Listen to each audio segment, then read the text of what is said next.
Okay, so the third way that we're going to actually combine our data together from multiple tables is this idea of nested structures or subselect queries. And just the quick searching on the internets, it seems like subselect queries is more commonly used as the name for it, or maybe just the more searchable name. So if you're looking for information, more information, probably subselect queries, not hyphenated necessarily, is your search term. Okay, so what is this? So the idea of nestedness is one query fitting inside of the other, basically. So if you look here, this select from where query runs first, basically, and then the upper one runs second. So as it's noted here, a lot of times these could be written in other ways. One of your homework pieces will kind of make you like this is the best solution for it. It's difficult to write it any other way. But so asked in class if there's sometimes it's possible to write things using different code, and this is one of the instances where sometimes you can choose different ways of getting your data together. You can Access can handle at least 7 layers. I don't know how many total. That would be a very intense query if you have 7 different nested layers there. So one's an instance where you might want to use this. In my nerdy D&D database, we have player data for every person that's ever applied for a character, basically. So we have 150 different characters, and there's player data that's embedded inside of that table because it's not normalized.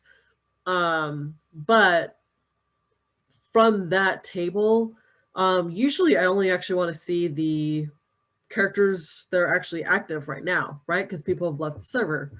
Just like in a company, employees have left the company, but you still might retain some of their data because they're former employees, and what if they come back?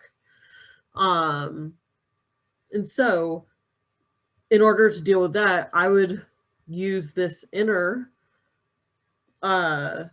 query to select just the active characters and then do whatever I'm trying to do with it to see their levels or whatever I'm trying to do. So that would be an example of where we need multiple layers of queries in order to get the answer that we want. So here's our example of this, of which customers have placed orders using that same Pine Valley. So here, we're actually from the order table. We want to actually pull the distinct customer ID first, and then we are going to connect in the names of the customers. So we're not just looking at numbers, because the numbers by themselves aren't that helpful, right? Okay, so what does this look like in our query? So I just copy and pasted it over here, and we're going to run it.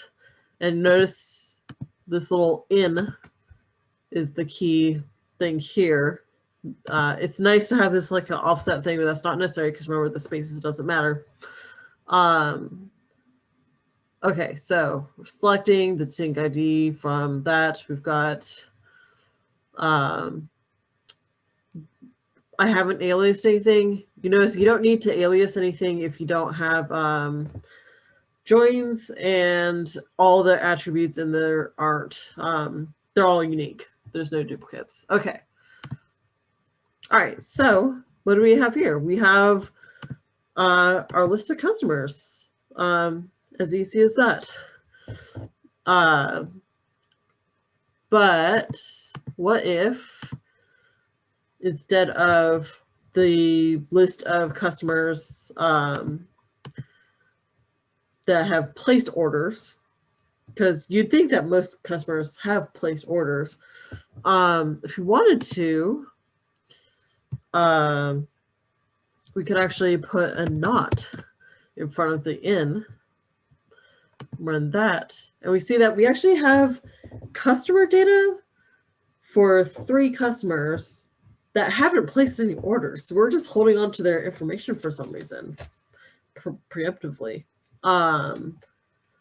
So that's a really useful little thing to be able to do with that, is to switch that up to see, yeah, the in or the not in. And remember, every operator that we used before for our single tables also can apply here. So you can do all your different constraints as well.